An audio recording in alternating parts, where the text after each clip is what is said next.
what he said, but that's the point. One of James Tony's favorite expressions too. Had Reveco out on his feet. He's out right now.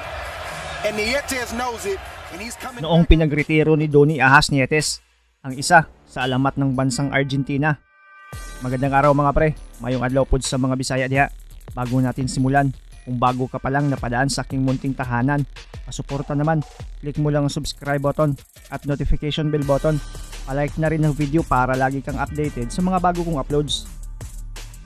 February 24, 2018, naisakatuparan ang laban ng dalawang alamat sa flyweight division, ang pambato ng Argentina na si Juan Carlos Reveco kontra sa ating kababayan na si Donnie Nietes. Ang laban na to ay para sa unang pagdipinsa ni Nietes sa kaniyang titulo na IBF flyweight na nakuha niya nung tinalo niya ang matibay ding Thai fighter na si Kumgrits ng tapik via unanimous decision. Ginanap ang laban nila ni Reveco sa California. Ito ang pangatlong laban ni Nietes sa bansang Amerika at unang tungtong naman ni Reveco. Matibay din itong Argentinian na challenger mga pre. Dati kasi itong WBA regular flyweight champion mula noong 2013 hanggang 2014. Sa kanilang laban, bit-bit ng Argentinian ang boxing record na 39 wins, 3 losses at 19 dito via knockout, habang ang defending champion na si Donnie Nietes ay may impresibong boxing record din na 40 wins, only 1 defeat, 4 dito tabla at 22 via knockout. Sa gabi ng sagupaan, nakapwa dinayo ng napakaraming fans ng dalawang kupunan, mga Pinoy at mga Argentinian, ay naging sobrang maaksyon ang kanilang laban. Unang round, bakbakan agad ang dalawa, palitan agad ng mga kombinasyon, mga patama sa ulo at katawan nila. Stuff with his gloves. Crafty things in there as the fight wears on. Them off with his defensive skills. Yeah, Nietes is definitely going to discipline. We've done that to us in the fighter meeting about how he can't get First round, in his last fight, he came out by effectiveness of Donnie.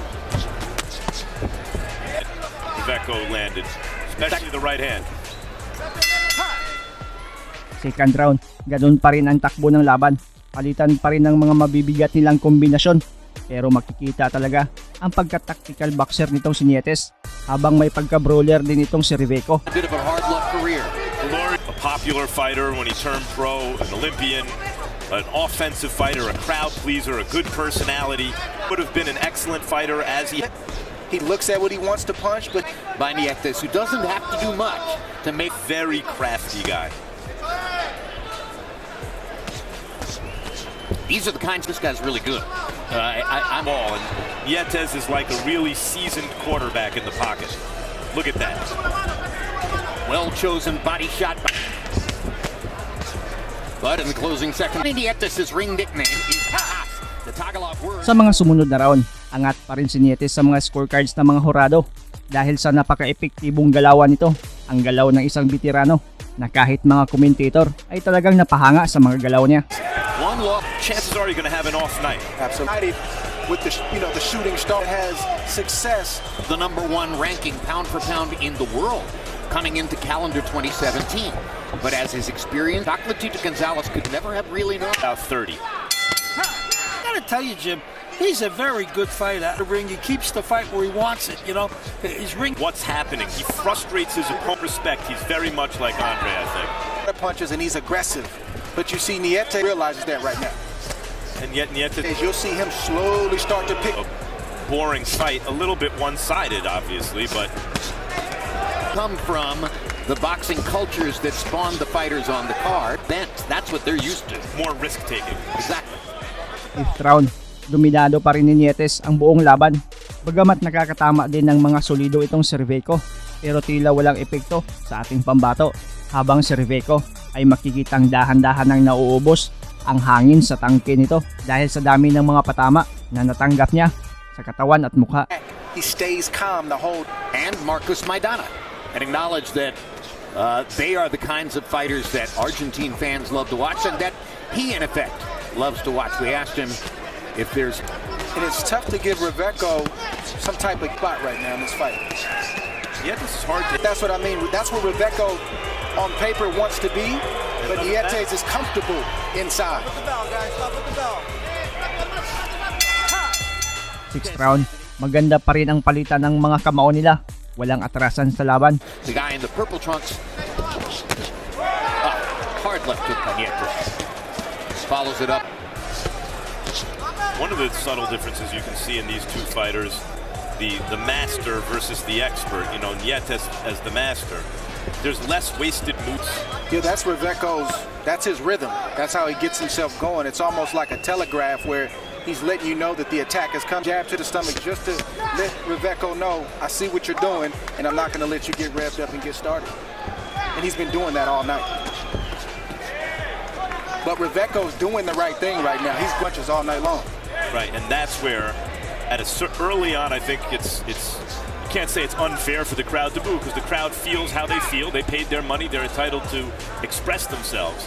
But eventually in this fight, if it continues this way, you're right. Reveco, what he's doing, it's not working. It will be time to go to plan B.